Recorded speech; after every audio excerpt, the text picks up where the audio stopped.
sahabat Mezbah Mujizat yang terkasih di dalam nama Tuhan Yesus, mari kita datang kepadanya dengan lebih sungguh-sungguh dengan segenap hati kita untuk memuji, memuliakan, meninggikan namanya. Karena dialah Tuhan di atas segala Tuhan. Dialah adalah jawaban dalam setiap pergumulan doa kita. Terpujilah nama Tuhan, waktu Tuhan yang terbaik. Waktu Tuhan pasti yang terbaik.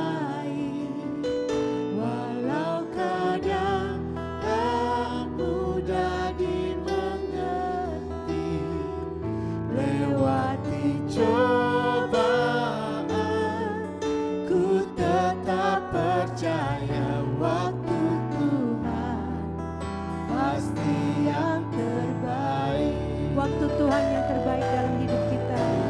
Terima kasih Tuhan Yesus, Engkau sudah merancangkan waktu yang terbaik dalam hidup kami Tuhan. Haleluya, ajar kami saat melewati setiap masalah persoalan kami tetap percaya dan berharap padamu. Cobaan, ku tetap percaya waktu Tuhan pasti yang waktu Tuhan, haleluya, sungguh waktu-Mu Tuhan yang terbaik, waktu-Mu Tuhan yang terbaik dalam hidup kami. Ajar kami mengerti Tuhan, waktu yang Kau berikan bagi kami.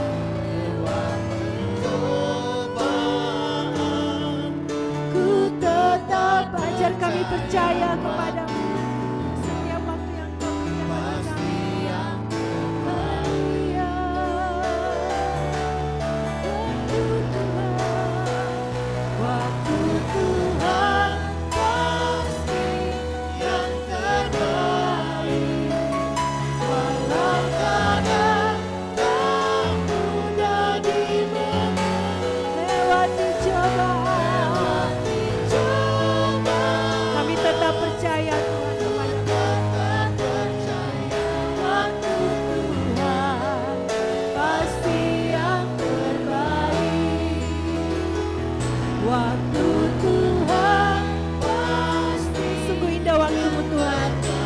Untuk mempergunakan waktu ini sehingga kami bisa melihat waktu yang terbaik yang Kau berikan dalam hidup kami Tuhan. Lewati cobaan,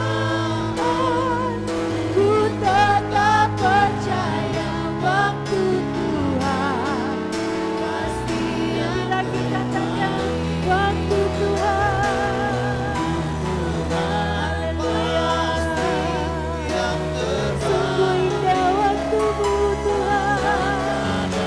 Hidup kami Tuhan, terima kasih Kau berikan waktu-Mu yang terbaik dan tepat bagi kami.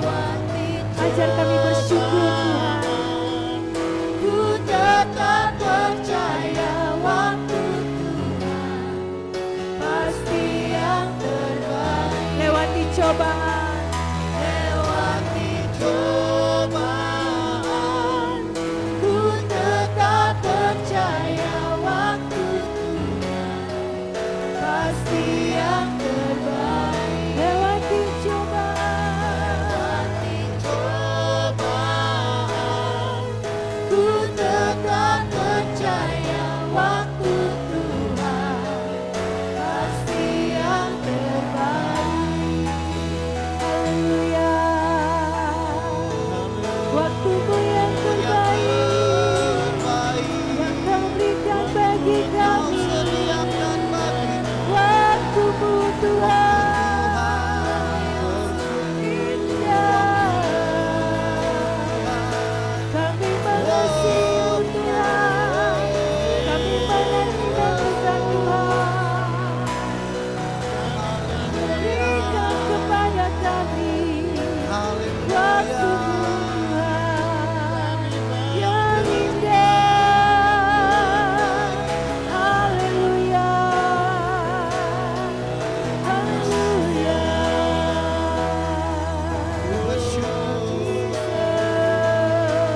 Biar kami mempergunakan setiap waktu yang Kau berikan. Kami menanti-nantikan Engkau Tuhan.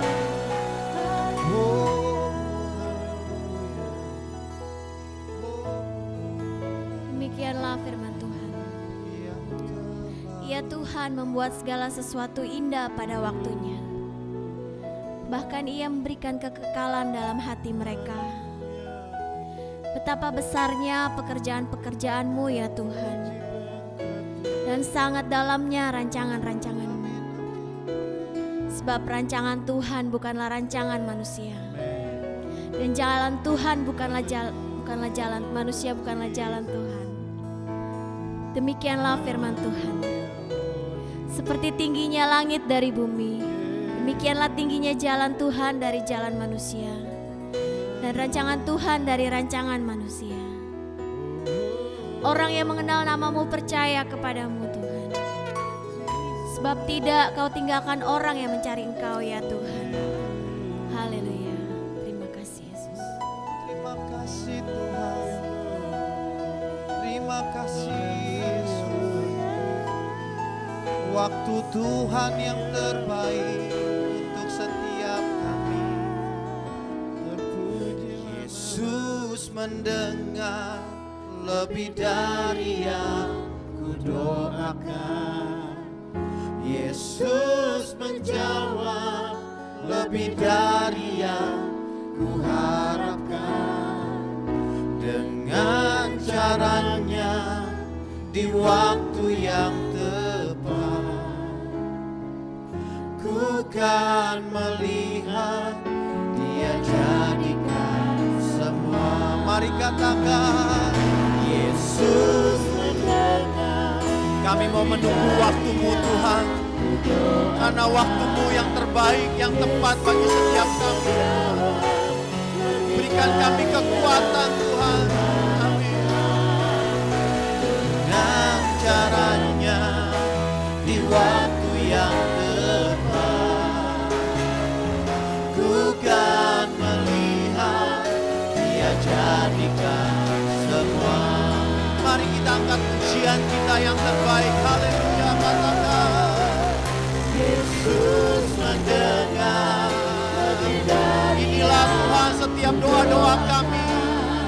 Inilah Tuhan setiap jeritan hati kami Tuhan. Lebih dari yang ku harapkan. Dengan caranya di waktu yang tepat, ku kan melihat Dia jadikan semua. Katakan, Yesus mendengar lebih dari yang kami mau lebih sabar lagi Tuhan, karena cara-Mu yang terbaik bagi hidup setiap kami Tuhan. Terima kasih Tuhan, terima kasih Tuhan. Berikan kami kekuatan yang baru Tuhan. Ku kan melihat Dia jadikan semua. Sekali lagi katakan, Yesus mendengar lebih dari yang kami rindu Tuhan, kami rindu Tuhan. Inilah pujian hati kami Tuhan. Kami mau melakukan Tuhan setiap kehendak-Mu Tuhan, karena kehendak-Mu yang terbaik bagi hidup kami. Amin. Ku kan melihat Dia jadikan semua. Mari yang mau melihat keajaiban dalam hidup kita, sama-sama katakan, Yesus mendengar. Kami percaya Tuhan ada keajaiban, ada mujizat dalam hidup setiap kami Tuhan, karena waktu-Mu yang terbaik bagi setiap kami. Dengan caranya di waktu yang tepat, ku kan melihat Dia jadikan semua. Ku kan melihat Dia jadikan semua. Ku kan melihat Dia jadikan semua. Kami percaya Tuhan, kami percaya waktu-Mu Tuhan yang terbaik bagi setiap kami. Waktu-Mu Tuhan. Banyak mujizat dalam setiap kami Tuhan. Terima kasih Bapa, terima kasih Tuhan. Ajar setiap kami Tuhan Yesus lebih sabar lagi menunggu waktu-Mu Tuhan. Karena yang terbaik Kau sudah sediakan bagi setiap kami. Mari yang percaya, yang mau mendengarkan firman Tuhan, sama-sama katakan amin. Selamat berjumpa kembali semua sahabat Mesbah Mujizat. Salam mujizat, salam kemenangan, salam kebahagiaan. Coba kalau saudara percaya bahwa Tuhan Yesus sangat cinta kita, coba ketiklah di komen, katakan, Yesus cinta saya. Haleluya, Yesus cinta saya. Sekali lagi, Yesus cinta saya. Jangan pernah meragukan cinta Tuhan buat saudara dan saya. Jangan ukur kebaikan Tuhan hanya dari keadaan dan apapun yang kita alami. Karena seringkali Tuhan bekerja bahkan di luar dari apa yang kita harapkan, tetapi Dia tetap cinta dan tidak pernah merancangkan yang jahat buat kita, anak-anaknya. Hari-hari ini ada orang percaya yang mundur, kecewa, marah terhadap Tuhan dan terhadap gereja. Lalu mereka memilih untuk meninggalkan Tuhan.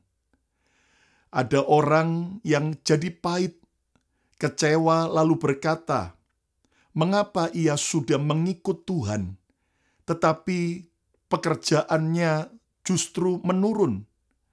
Mengapa dia sudah sungguh-sungguh dengan Tuhan, tetapi dia tertipu oleh orang atau tertipu dalam investasi?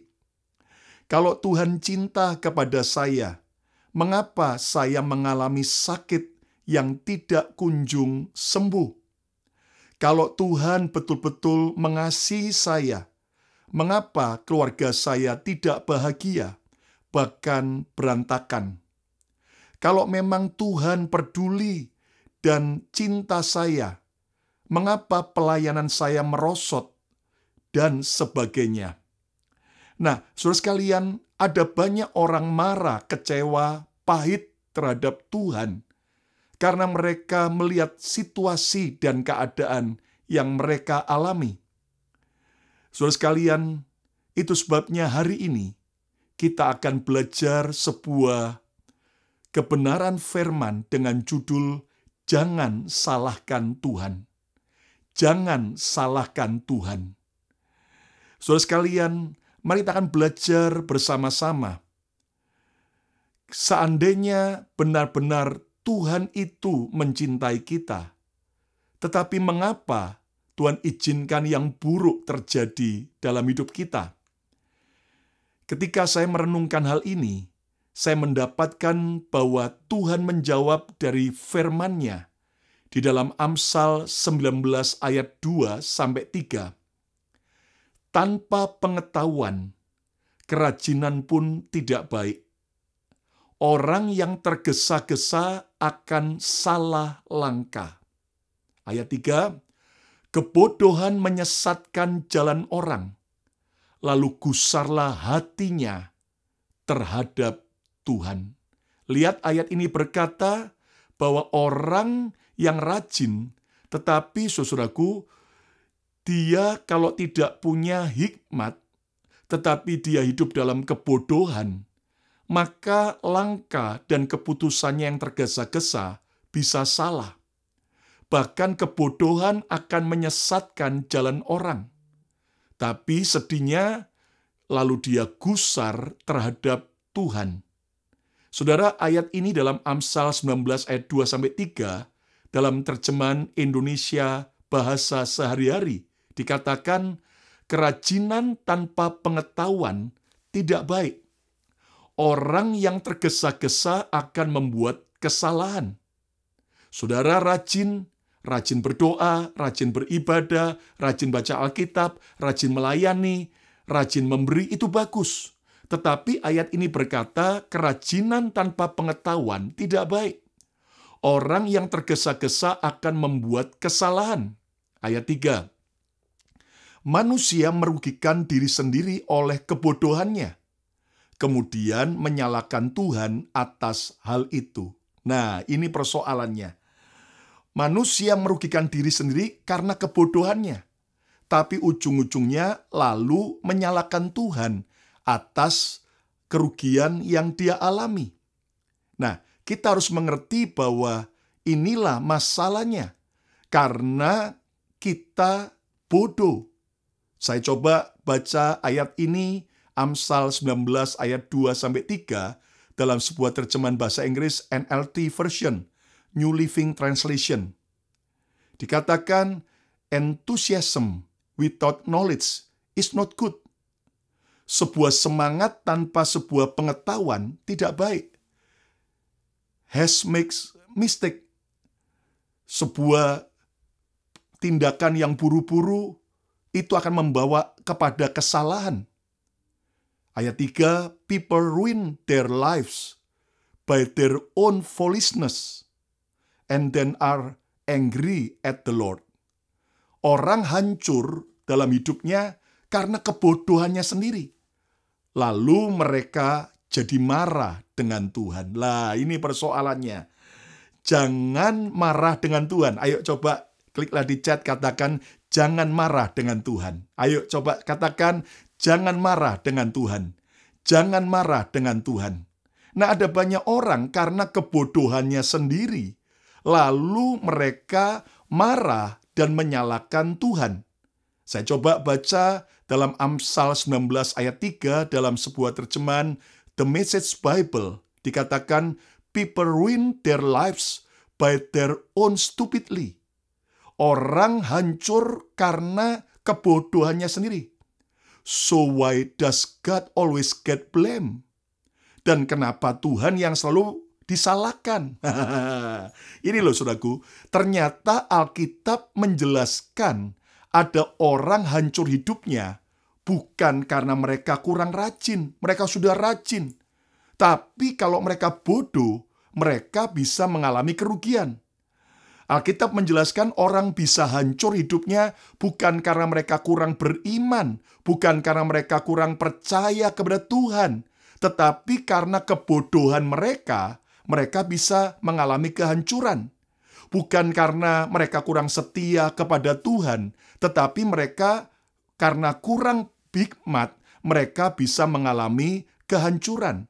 Walaupun rajin itu penting, walaupun beriman itu penting, walaupun setia itu penting, tetapi tanpa sebuah hikmat, itu akan membuat kita bisa hancur.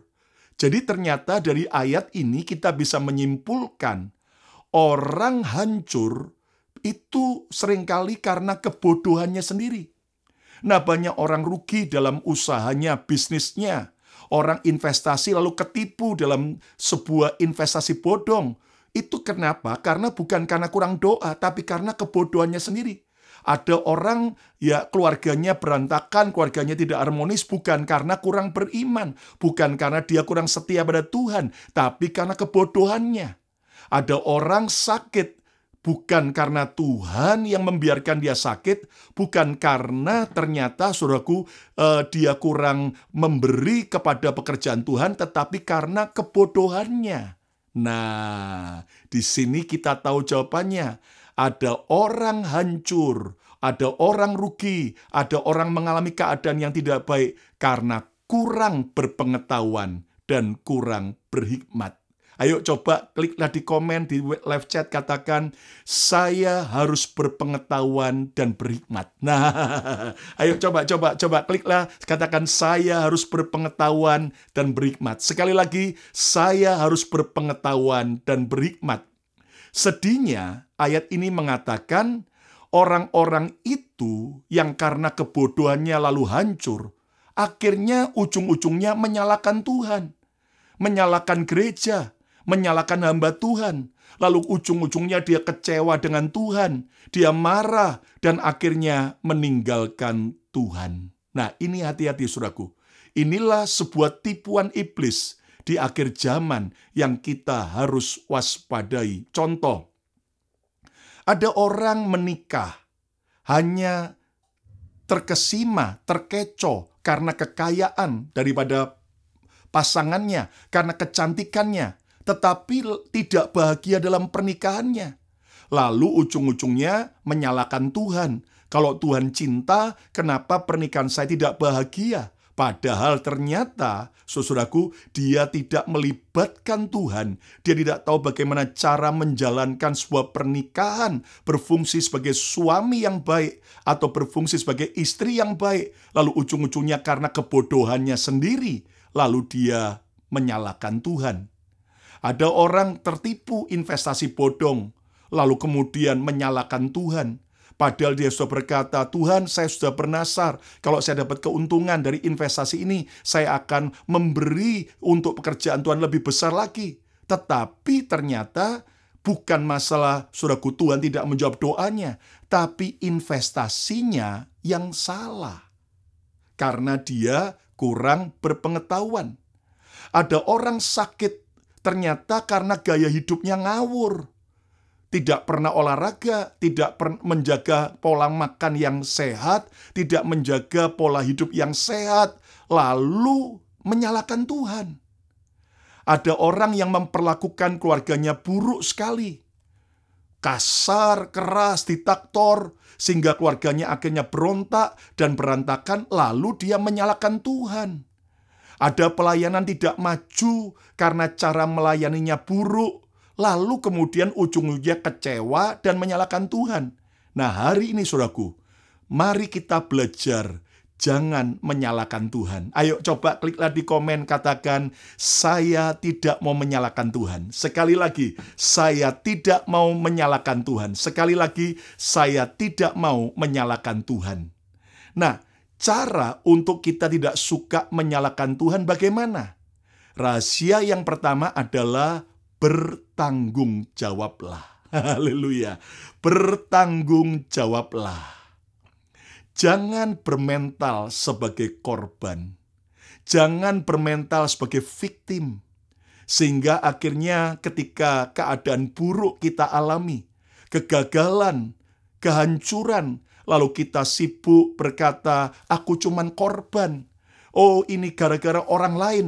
Oh, ini gara-gara Tuhan tidak mencintai saya, tidak menyertai saya. Saudara, hentikan dan buang mental sebagai korban. Bertanggung jawablah terhadap setiap keputusan yang kita ambil. Kita harus berani bertanggung jawab. Dan berani bertanggung jawab adalah tanda mental seorang pemenang. Kita harus berani mengakui dengan jujur kesalahan kita. Alkitab berkata bahwa orang yang tidak berjiwa penipu, orang yang berani jujur dengan Tuhan, berani terbuka dengan Tuhan, ia akan disayangi oleh Tuhan. Hari ini, saudaraku, daripada saudara sibuk menyalahkan Tuhan, sibuk menyalahkan orang lain, bertanggung jawablah. Bangkitlah dari kegagalan. Jangan terus Anda terpuruk dalam kegagalan. Jangan terus terpuruk dalam kejatuhan saudara. Tapi mari kita bangkit dan kita berani untuk bertanggung jawab dan perbaiki kesalahan yang pernah kita lakukan. Saudara, mari kita berani bertanggung jawab. Itulah mental seorang pemenang. Tidak sibuk menyalahkan Tuhan, tidak sibuk menyalahkan keadaan, menyalahkan orang lain, dan akhirnya terus, saudaraku, hidup dengan sebuah kondisi sedih, terpuruk, dan merasa bahwa hidupnya tidak beruntung karena dia adalah seorang korban. Lihat bagaimana di Alkitab, saudaraku, ketika Daud mengalami hajaran Tuhan karena dia berdosa, ketika dia dengan kesombongannya menghitung jumlah rakyat Israel yang laki-laki yang bisa berperang. Padahal ada firman yang berkata bahwa kalau mau menghitung jumlah orang pasukan yang bisa berperang, lebih dulu harus mempersembahkan korban. Dan itu pun juga harus tanya dulu kepada Tuhan, minta izin Tuhan. Tetapi Daud karena kesombongannya, dia melakukan itu. Akibatnya ada hukuman Tuhan, ada murka Tuhan yang mengakibatkan akhirnya tulah sampar itu merajalela di antara rakyat Israel. Di situ Daud akhirnya berani mengakui kesalahannya. Daud tidak menyalahkan yang lain, tetapi dia berani bertanggung jawab. Dan dia bangkit dari kegagalannya. Dia memperbaiki kesalahannya. Disitulah akhirnya ada pesan Tuhan melalui seorang nabi, bahwa Daud kalau mau terima pengampunan Tuhan, dia harus membuat sebuah mezbah bagi Tuhan di ladang Araunah. Dan disitulah Daud akhirnya membeli ladang Araunah. Dia mempersembahkan korban sehingga tulah itu berhenti. Dan Anda tahu saudaraku, murka Tuhan berubah jadi kemurahan karena Daud berani bertanggung jawab. Hari ini ketika kita gagal, ketika kita sedang terpuruk di titik terendah dalam hidup kita, maukah kita bertanggung jawab terhadap semua keputusan yang bodoh yang pernah kita lakukan? Hari ini saudaraku, bangkitlah dari kegagalan. Seburuk dan segagal apapun, datanglah kepada salib Kristus. Datanglah kepada salib Kristus. Dan salib Kristus adalah lambang penambahan, lambang plus. Artinya kita sanggup mengalami pemulihan. Tuhan akan mengubah dari yang negatif jadi positif. Tuhan akan menambahkan dari yang kurang jadi surplus. Karena Tuhan mau kita jujur dan berani bertanggung jawab. Banyak orang pandai menjawab, tapi giliran menanggung kabur. Ayo saudara dan saya sahabat Mezbah Mujizat berbeda. Kita semua harus berani bertanggung jawab. Ayo coba kliklah di komen, katakan saya mau bertanggung jawab. Haleluya. Sekali lagi, saya mau bertanggung jawab. Sekali lagi, saya mau bertanggung jawab. Kalau anak kita nakal, sudah stop menyalahkan orang lain. Stop kecewa dan marah dengan Tuhan. Tapi kita harus berani bertanggung jawab untuk minta anugerah Tuhan, minta hikmat Tuhan, untuk kita akhirnya bisa menolong anak kita. Dan bagi Tuhan tidak ada perkara yang mustahil. Dia bisa pulihkan dan dia bisa ubah anak-anak kita. Saudara, kalau kita telah rugi dalam usaha, gagal dalam soal keuangan, kita mungkin terlilit utang karena kita salah mengambil keputusan, bertanggung jawablah, datang pada Tuhan. Jangan kecewa dan marah serta menyalahkan Tuhan. Bangkit dari kegagalanmu dan Tuhan bisa pulihkan kita kembali. Haleluya. Ayo coba kliklah di komen, katakan Tuhan bisa pulihkan saya kembali. Haleluya. Tuhan bisa pulihkan saya kembali. Sekali lagi katakan Tuhan bisa pulihkan saya kembali. Jangan menyalahkan Tuhan. Karena yang pertama kita harus bisa dan berani bertanggung jawab. Cara tidak suka menyalahkan Tuhan yang kedua adalah jadilah orang yang berpengetahuan. Jadilah orang yang berpengetahuan. Saudara, Amsal 19 ayat 2 dalam terjemahan bahasa sehari-hari dikatakan tadi, kerajinan tanpa pengetahuan tidak baik. Orang yang tergesa-gesa akan membuat kesalahan. Hari ini, saudaraku, kita harus menjadi orang yang berpengetahuan. Jadilah orang yang berpengetahuan. Saudara tahu bahwa hikmat dan berpengetahuan akan menghindarkan kita dari kebodohan yang merugikan diri kita sendiri. Sekali lagi, hikmat dan berpengetahuan akan menghindarkan kita dari kebodohan yang merugikan diri kita sendiri. Seringkali kita rugi gara-gara kita tidak berpengetahuan, gara-gara kita tidak berhikmat.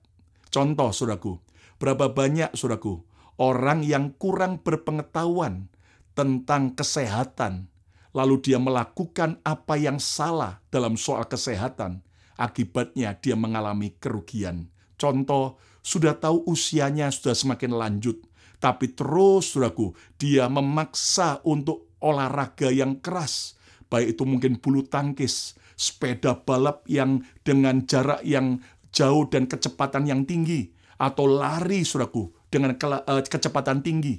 Maka jelas, saudaraku, ketika kita di usia mendekati 50 tahun atau bahkan lebih, ternyata dunia kedokteran sudah menyarankan agar kita tidak berolahraga yang keras. Tetapi, saudaraku, sebuah kerajinan olahraga tanpa pengetahuan yang benar justru akan merugikan diri kita sendiri. Contoh juga ketika kita, saudaraku, mau diberkati, mau mengelola uang dengan baik, tapi karena kurang pengetahuan, lalu kita investasi, dan ternyata saudara-saudara hanya karena ikut-ikutan, ternyata itu investasi yang tidak masuk akal. Saudara, jangan terjebak dengan keuntungan besar dalam waktu sesingkat-singkatnya. Kenapa? Karena itu sudah tidak wajar. Coba bandingkan berapa bunga bank pinjaman hari ini. Misalnya seandainya 10%, tetapi ada investasi yang berani memberikan 20%. Kan sudah nggak masuk akal. Mana ada pengusaha yang mau sharing, saudaraku, keuntungan dengan tidak wajar. Kalau seandainya dia tahu bahwa bisnisnya pasti profit, pasti untung, mengapa dia perlu untuk saudara invest ke perusahaan itu dengan bunga yang tinggi?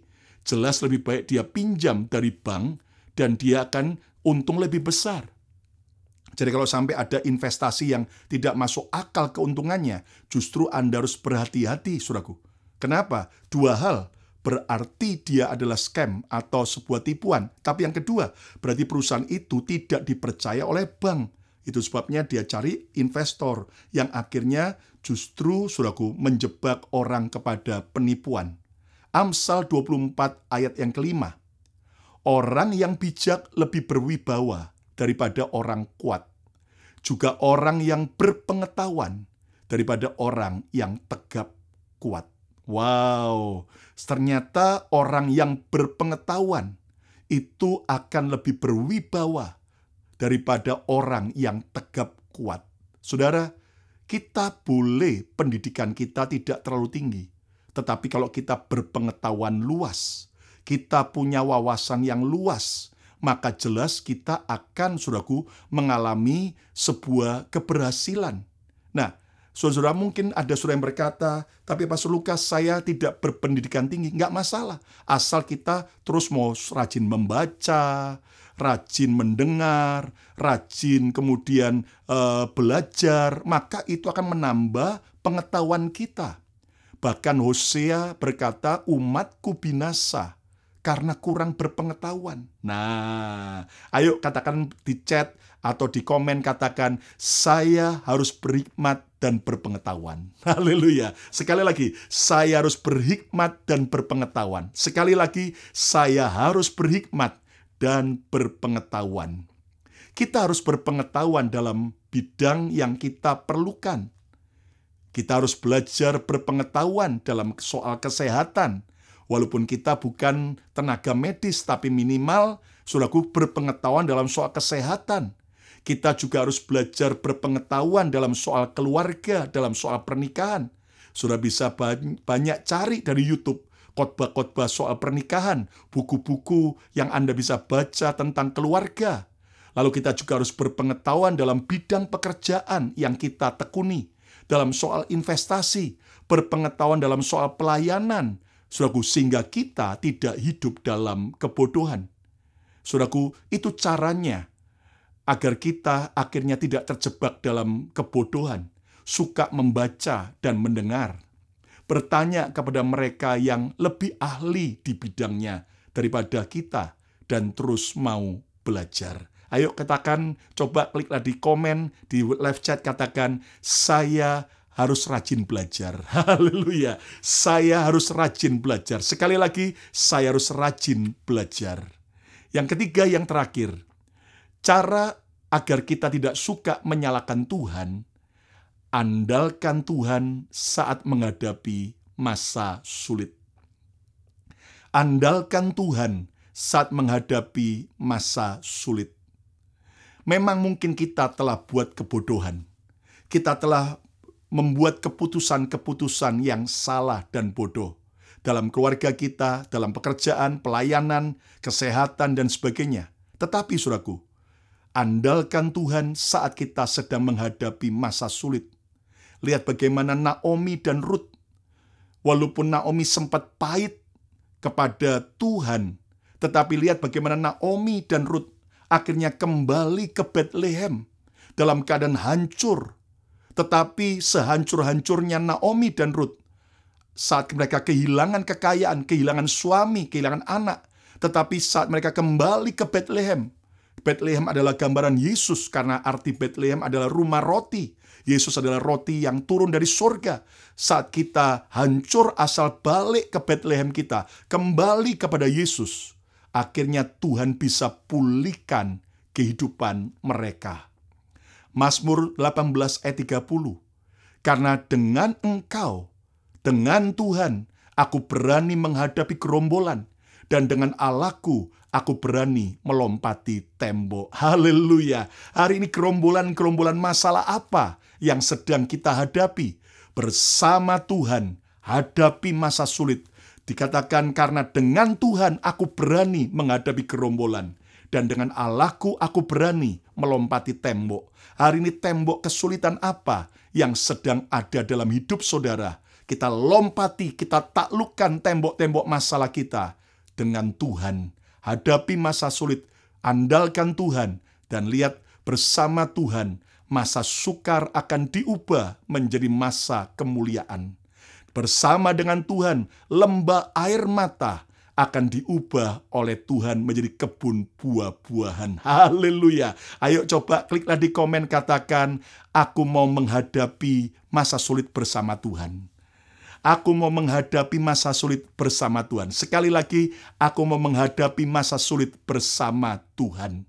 Semua kita, dalam kondisi apapun, andalkan Tuhan. Bukan hanya pada masa sulit, tapi pada masa bahagia, masa kelimpahan, masa diberkati, masa kemuliaan.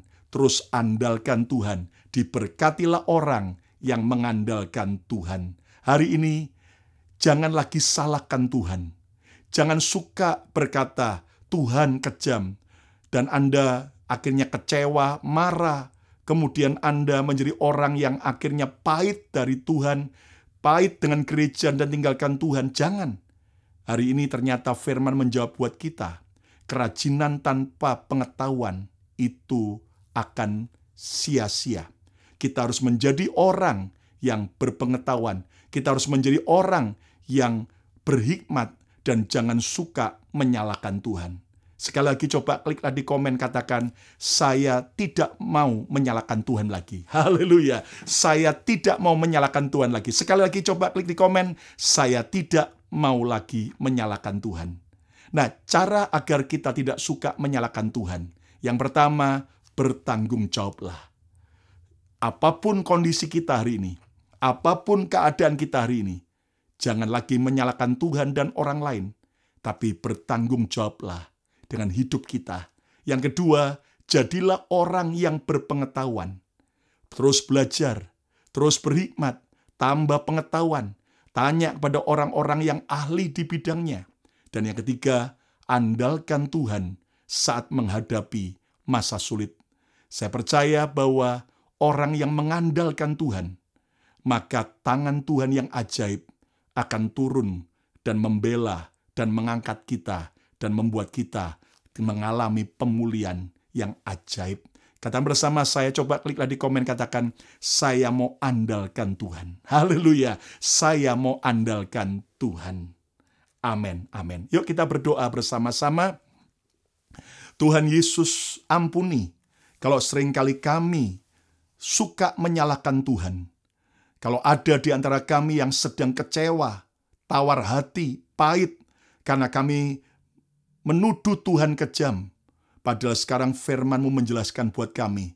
Seringkali karena kurang berpengetahuan, seringkali karena kebodohan kami sendiri, maka kami mengalami kehancuran dan kerugian. Tapi hari ini Tuhan, firman-Mu mengajar kami. Kami mau berhenti dari menyalahkan Tuhan. Kami tidak lagi menyalahkan Tuhan, ampuni kami. Dan kami mau belajar bertanggung jawab dengan semua kondisi yang kami hadapi. Kami mau menjadi orang yang berpengetahuan. Dan kami mau andalkan Tuhan di masa sulit ini.